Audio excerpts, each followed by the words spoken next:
Hi, thanks so much for checking out Spirituality with Steph and welcome back to my YouTube channel. Thank you so much if you are returning or if you're new here. Also, welcome to everyone. I'm Stephanie and you may know me from TikTok where I talk about a lot of metaphysical topics. Today we are going to be continuing that in a little bit more depth here on the YouTube version, and we're going to be talking about remote viewing and how to do it. Remote viewing, what is it? Remote viewing is essentially being able to perceive an event or information or gather some kind of intel from a location where you are not, okay? It's essentially just like it sounds. You are able to remotely view information. Can everybody do it? Yes, everybody can remote view. I've tried it for myself and I've been able to do it. So I'm going to share with you here kind of what I've learned along the way, as well as how to do it. This is something I've shared some information about previously in regards to the CIA documents. I've gone into kind of the science behind it, the explanations as to why it works. I'm first going to just kind of tell you the story of how I got into remote viewing and how I did it. And we will discuss how you can kind of do it, what's kind of like the formula, so to speak. How I got into remote viewing. So I started being really interested in spirituality when it started when I was like 19. I had some experiences that kind of led me this way, and I watched a lot of the psychic twins on YouTube. And for anybody who doesn't know the psychic twins on YouTube, they're essentially these twins that are psychic and they use psychic abilities to help solve crimes. And I thought that was like the coolest thing ever when I would watch it, and I always wanted to do that. So long story short, I ended up connecting with a client from my corporate job who actually works on a team of psychics that help solve crimes. So she herself does not use psychic ability. She uses forensic astrology. And some of you might be familiar if you're here from a bit ago. I did a podcast episode with her. It's on Spotify, Apple Podcasts, literally wherever you get your podcasts, with Valerie Evans, forensic astrology. So check that out if you're interested in that, but essentially it's using astrology to help solve crimes. She was telling me about this and I thought that was the coolest thing, and I told her I'd always wanted to kind of do that and I do some kind of psychic work on the side, but I'd never really tried it. And she was like, do you want to try a case? I was like, yes, I want to try a case. Okay, perfect. So I didn't really know what to do. Okay, I'd never done this, right? So at first I pulled some cards. I got like a general kind of an answer, using tarot, but I wanted like specifics. Like I wanted to see what happened, okay? I wanted the information like given to me.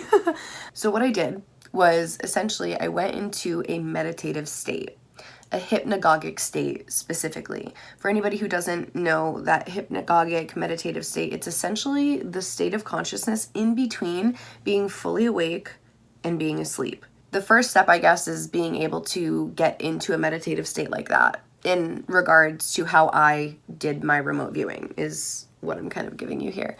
So after you're able to get into that hypnagogic state, essentially what I did was I focused on the case. So I got some information about the case before I started, but I didn't look up anything on the internet because I didn't want like any kind of skewed information. I didn't want to confuse things that I had read and like feed that into what I was seeing. I wanted to go in blind and make sure I didn't have any bias. Like I wanted to make sure I knew I was remote viewing, right? I did that and I went into the meditation and I focused on what was happening. I was like, okay, this is all I know about the case. I know it's, the name of the woman that this happened to, and I know about where, I know about when, but I don't know exactly what happened. I don't know who did it. I don't know where her body is, like all of these things. So I was focusing on the missing pieces. So I was focusing on those questions. I wanted to know where she was. I think where she was the first one. So I was focusing on one question at a time. And this was all trial and error. Like I didn't know how to do any of this. It was really just like an instinct. So in that hypnagogic state, I was just calmly asking to see like where she was. Calmly asking to see where she was.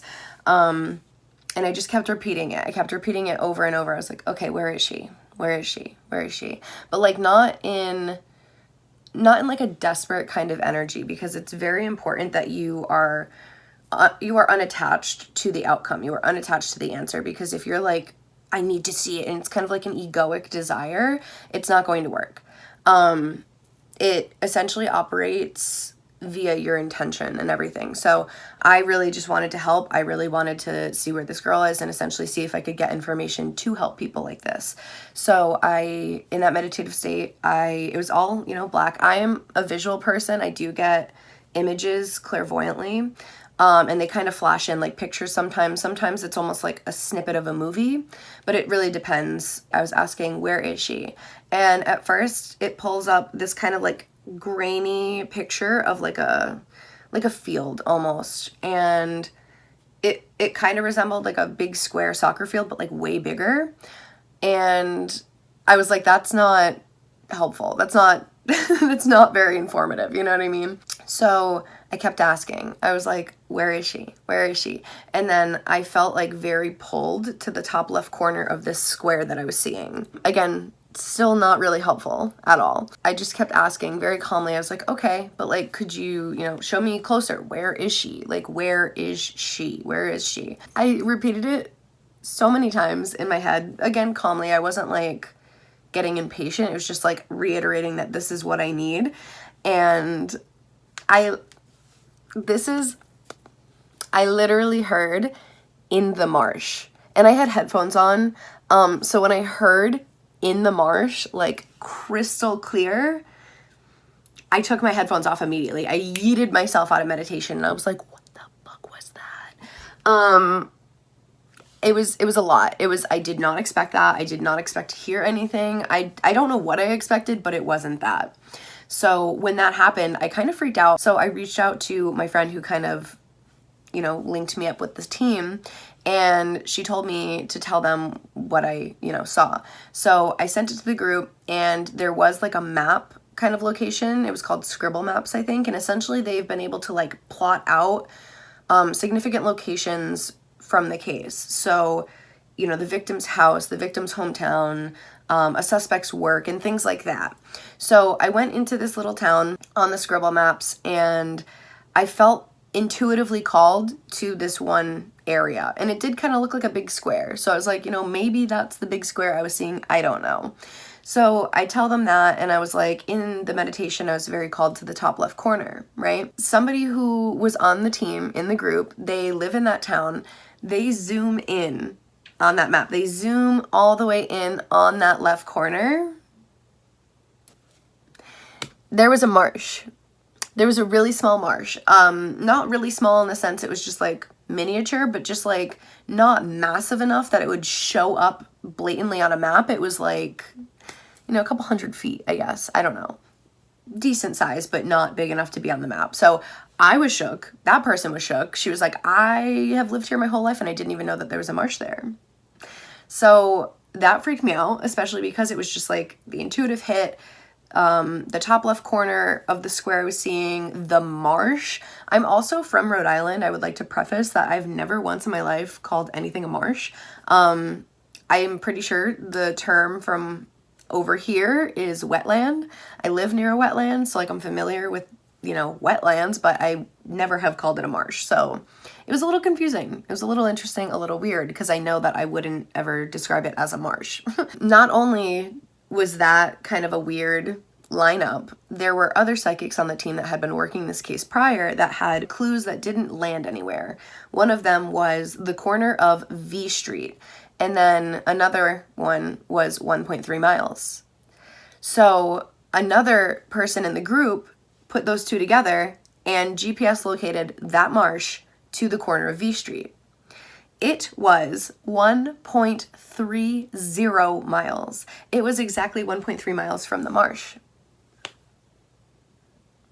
So it worked. I definitely got information, and my friend asked if I wanted to join a second case with them. So I was like, sure. I did the same exact thing in this case. I didn't research anything about it. I had, the basic information to identify what I was looking for, and I wanted to see what happened. So I remote viewed it. I did the same thing. I went into the meditative hypnagogic in-between state, and I was like, show me what happened. Show me what happened. Show me what happened. And when I tell you, this one was more of like a weird scene of a movie that I was being shown, but it was like right on. Like I was looking right at it. And it was honestly probably the most horrifying thing I've ever seen.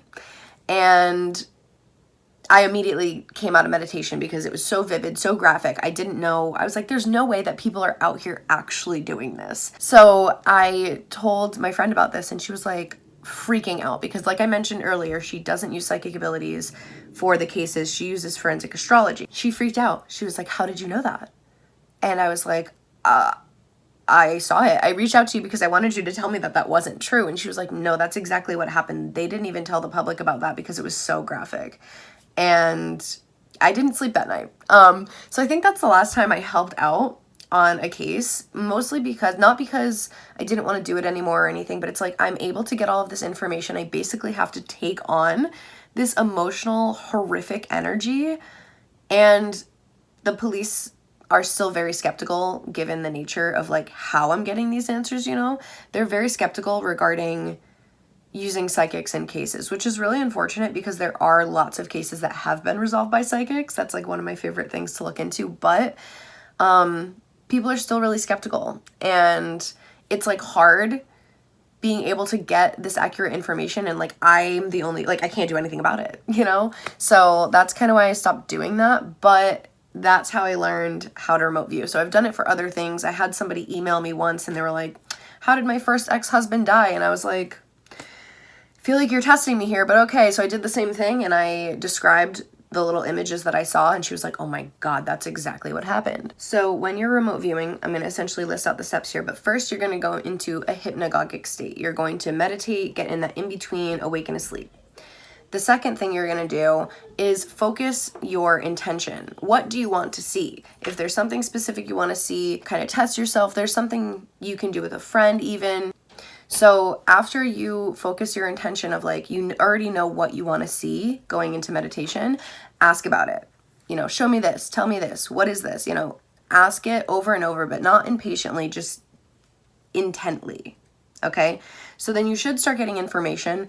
It depends on what kind of your strongest senses are. Again, like I mentioned, I usually see things, but I did hear something once that was kind of freaky.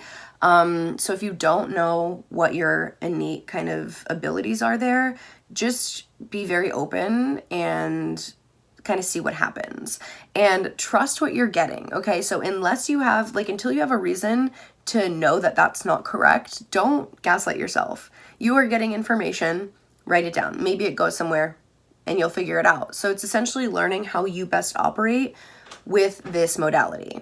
Like I mentioned again, this is the way that it worked for me. So I'm not saying it's a one size fit all. I'm saying that this is how I did it, and I know that it was possible for me, and I don't think I'm any different than anybody else. I think that everybody can do this if they want to and if they try. So it's a matter of learning to tune into yourself and sit in the quiet, listen, and pull out that information. I'm gonna insert a little disclaimer here. It's probably very hard to do, almost impossible to do with the future, simply because our future is not set yet. Like, we have so many possible futures. It's like a choose your own adventure book, and like you could end up in any possible future based on any choice that you make. So like if you make one small little choice differently than like what you viewed into, you won't like, it won't happen. And it's not that it's inaccurate information, it's just that the future is very unpredictable in that way. So I really hope that helped. And if anybody's interested in doing a class or something like this, we can do like practice targets. We can do this together and we can do it step by step. So if anybody's interested in that, let me know in the comments and I can set something like that up. I'm also going to insert the picture here for another remote viewing class if you're interested. This is somebody who literally studied with the remote viewing professionals back in the day and has made a whole course of it. So this is another option if you're interested. I really do hope this information helped. I hope you guys get some cool experiences with it. Please like, comment, subscribe if you're interested in this. Feel free to let me know any other questions and I'm happy to address them. So once again, thanks so much for joining Spirituality with Steph, and happy remote viewing.